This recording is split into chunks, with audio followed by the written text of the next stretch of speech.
আসসালামু আলাইকুম, কেমন আছেন সবাই? Welcome back to my channel. আশা করছি সবাই ভালো আছেন। আজকে আমি দেখাবো আপনাদেরকে একটা নতুন রেসিপি। সেটা হচ্ছে প্যানকেক, চকলেট প্যানকেক। বাচ্চাদের খুবই পছন্দের।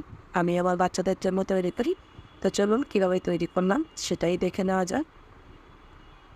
এখানে আমি একটা বল নিয়েছি, আর এতে পাশে দেখতে পাচ্ছেন একটা ব্লেন্ডারের জগের মধ্যে আমি একটা ডিম, হাফ কাপ চিনি আর 2 টেবিল চামচ সয়াবিন তেল দিয়ে এটাকে ব্লেন্ড করে নিয়েছি। কারণ চিনি খুব বেশি গলতে চায় না, বড় দানার চিনি ছিল, তাই আমার ব্লেন্ডারে একটু ব্লেন্ড করে নিয়েছি। এখন আমি সম্পূর্ণ মিক্সচারটা বলের মধ্যে ঢেলে নিচ্ছি। ভিডিওতে দেখছি নিশ্চয়ই বুঝতে পারছেন। তো সম্পূর্ণ ভিডিওটি না টেনে দেখার অনুরোধ রইল। আশা করছি আজকে ভিডিওটি আপনাদের ভালো লাগবে। আর ভালো লাগলে অবশ্যই চ্যানেলটাকে সাবস্ক্রাইব করে বেল আইকনে ক্লিক করে দিবেন। আর যারা আমার চ্যানেলটি অলরেডি সাবস্ক্রাইব করেছেন তাদেরকে অসংখ্য ধন্যবাদ। এরকম আরও অনেক নিত্য প্রয়োজনীয় ভিডিও আমি শেয়ার করব, সেগুলো দেখার জন্য আমার চ্যানেলটা সাবস্ক্রাইব করে রাখতে পারেন। আর এই তো দেখতে পাচ্ছেন আমি এখানে চকলেট ফ্লেভার অ্যাড করে দিলাম, বা চকলেট ইমালশন দিয়ে দিলাম 1 চা চামচ। 1 চা চামচের একটু কম। এটা দিয়ে ভালো করে আমি মিশিয়ে নিচ্ছি। আর এখানে একটা স্ট্রেনার নিয়েছি, ছাঁকনি যেটাকে বলে। হ্যাঁ, এটার মধ্যে আমি এখন শুকনো উপকরণ এনে চেলে নিব। আজকে আমি প্যানকেকগুলো বানানোর জন্য একটা ডিম আর 1 কাপ ময়দা নিয়েছি। তো ডিমটা আর হাফ কাপ চিনি একসাথে ব্লেন্ড করেই তো নিলাম। আর এখন আমি শুকনো উপকরণের মধ্যে 1 কাপ ময়দা এখন দিয়ে দিব। সমান করে 1 কাপ ময়দাই নেবেন। আটা দিয়েও করা যায়, সেক্ষেত্রে একটু শক্ত হয়ে যাবে, টেস্টটা ভালো হবে না। হাফ চা চামচ দিয়ে দিলাম baking soda, sorry baking powder, আমি সোডা বলে ফেলেছি। আর এখানে আমি ভালো ব্র্যান্ডের একটা কোকো পাউডার ইউজ করার চেষ্টা করবেন। আমি এখানে মালয়েশিয়ান কোকো পাউডারটা ইউজ করেছি। আর এখানে আমি 1 টেবিল চামচ কোকো পাউডার দিয়েছি।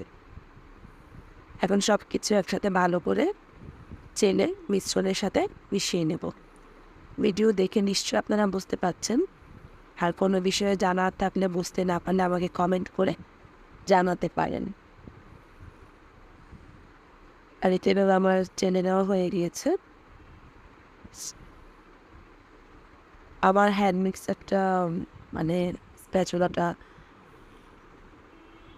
আমি পাচ্ছিলাম না, তাই আমি এখন আমার মিক্সারের যেই স্প্যাচুলা ছিল ওইটাতেই আমি কাজটা করছি। এখন এটা আমি রেখে দিব, একসাথে ভালো করে মেশাবো। এরকম একটা স্ট্রেনার দিয়ে আপনারা মিশিয়ে নেবেন। এখন আমি এটাকে একটু ভালোভাবেই মিশানোর চেষ্টা করছি। দেখতে পাচ্ছেন ব্যাটারটা খুবই ঘন। এখন আমি এর মধ্যে পানি অ্যাড করব। আপনারা চাইলে লিকুইড মিল্কও অ্যাড করতে পারেন।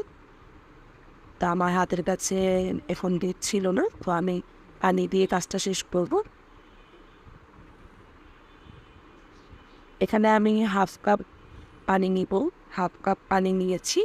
এখন এটাকে আস্তে আস্তে দিয়ে আমি ব্যাটারটাকে গুলিয়ে নেব। আমরা যেরকম দেশে চিতই পিঠার গোলাটা হয় না, তার চাইতে একটু ঘন করব, খুব বেশি ঘন করা যাবে না। আপনারা দেখে নিশ্চয়ই বুঝতে পারছেন আমি একটু একটু করে পানি দিচ্ছি আর ব্যাটারটার মধ্যে পানিটা মিশিয়ে নিচ্ছি। আর বাচ্চাদের টিফিনে কিংবা বিকেলের নাস্তায় এই প্যানকেক কিন্তু কোনো জরুরি নেই। বাচ্চারা কিন্তু অনেক পছন্দ করে, আমার বাচ্চারা অনেক বেশি পছন্দ করে। আর এই তো আমার ব্যাটারটা দেখতে পাচ্ছেন এরকম কনসিস্টেন্সি হয়েছে। তো চলুন প্যানকেকগুলো বানানো শুরু করা যাক। আমি চুলায় একটা প্যান বসিয়ে হালকা একটু অয়েল ব্রাশ করে নিয়েছিলাম। আর এখন এরকম একটা গোল চামচ দিয়ে আমি একটু একটু করে ব্যাটার দিয়ে দিচ্ছি।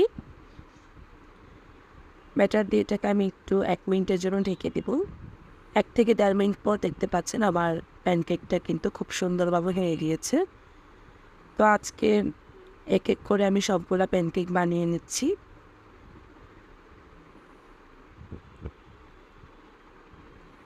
আর আমার সম্পূর্ণ কেকগুলো বানানো হয়ে গিয়েছে। আর এভাবে চেক করে দেবেন হয়েছে আর ভিডিও ভালো লাগলে অবশ্যই আমার চ্যানেলটা সাবস্ক্রাইব করবেন। নরম তুলতুলে হয়েছে। আজকে এই পর্যন্তই। ভালো থাকবেন সবাই, সুস্থ থাকবেন। আল্লাহ হাফেজ।